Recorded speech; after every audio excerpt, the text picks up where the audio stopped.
Salut les amis, ouais, ce matin je suis en train de ramasser les œufs, il fait super froid. Il y a des baisses de température monstrueuses. Je suis dans le parc des Gauloises Dorées. Il y a un petit peu de œufs ce matin, bon, ouais, ça va. On sent que les baisses de température là, puis je sais pas si vous voyez le temps là, c'est très chaotique. Il a fait beaucoup de vent. Ça c'est mon loup, chien loup tchèque, Naiko, super sympa. Ouais, alors là les œufs, je sais pas comment ça va aller. Je crains une baisse parce qu'avec ce froid, ouais, ça risque d'être un petit peu compliqué. Les œufs, en fait, c'est vachement lié au temps et surtout à la lumière du jour. Voilà, le plus il fait jour et le plus on a d'œufs, en fait. Parce qu'il y a un cycle naturel qui se met en place. Donc voilà, là, c'est vrai que les jours grandissent, mais ce qui n'est pas très bon, j'ai observé, ça c'est des observations, hein. Il n'y a absolument rien ni d'établi, ni de scientifique là-dedans. Ce que j'ai pu observer, c'est que les changements brusques où la température monte et puis descend, c'est jamais très bon, quoi.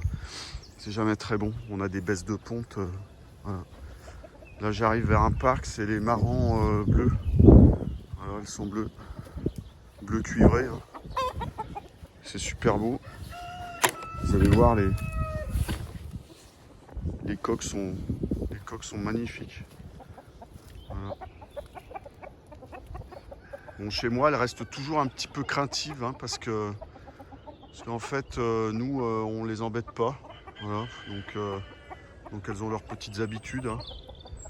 Elles vivent leur vie. Et puis vous avez vu, on est vraiment en lisière de forêt.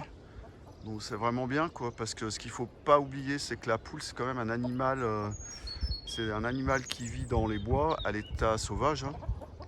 À l'état sauvage, c'est vraiment un animal de forêt primaire, quoi.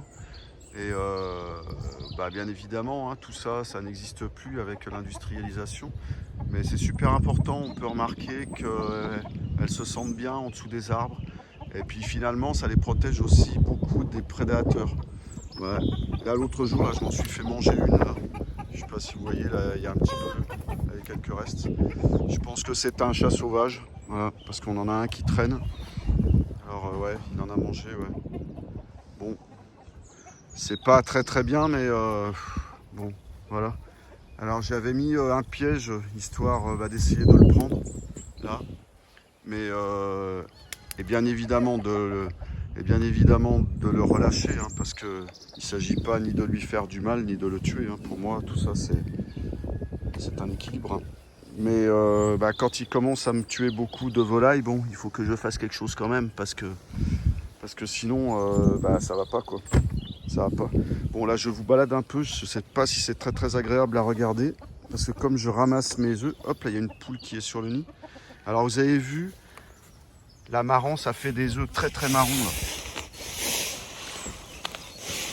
Bon, alors en ce moment, ils sont un petit peu sales, donc je vais les gratter après. Ils sont un peu sales, c'est très simple, hein. C'est qu'il a beaucoup plu, et puis du coup, ça met beaucoup de boue et puis de terre, hein, là sur le parc. L'herbe repousse difficilement. Elle repousse beaucoup plus sur le fond, mais là où il y a la gamelle, bien évidemment, là les poules, elles sont là souvent, voilà, hein, elles piétinent beaucoup, donc l'herbe, elle a beaucoup de mal à repousser. Là, j'ai des chameaux. Alors, le chameau, c'est une race asiatique des combattants, c'est. En fait, c'est une race que j'ai depuis très longtemps, j'adore ça. Voilà. C'est une race japonaise. Là, on a un coq qui est super beau, là, bien droit. Bon, il faut éviter de les mélanger avec les autres parce que alors, c'est vraiment c'est très associable, en fait, hein. Elles ont leurs petites habitudes entre elles, mais avec nous, c'est. Et puis avec leurs congénères, c'est très compliqué. Alors là, ce sont les barbezieux.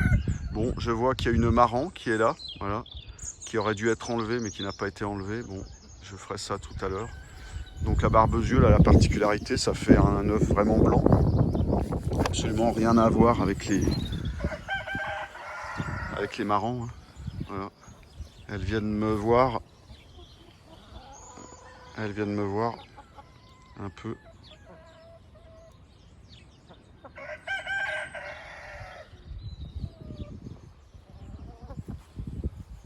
ouais.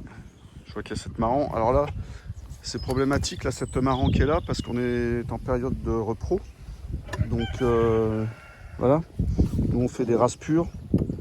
Donc, il va falloir que, il va falloir que je fasse quelque chose. Il va falloir que je l'enlève. Et oui, et voilà. Notre marran. Elle est là. Et elle fait des œufs dedans. Voilà. Je sais pas si vous voyez ce coq là. Il fait une taille. Il est impressionnant.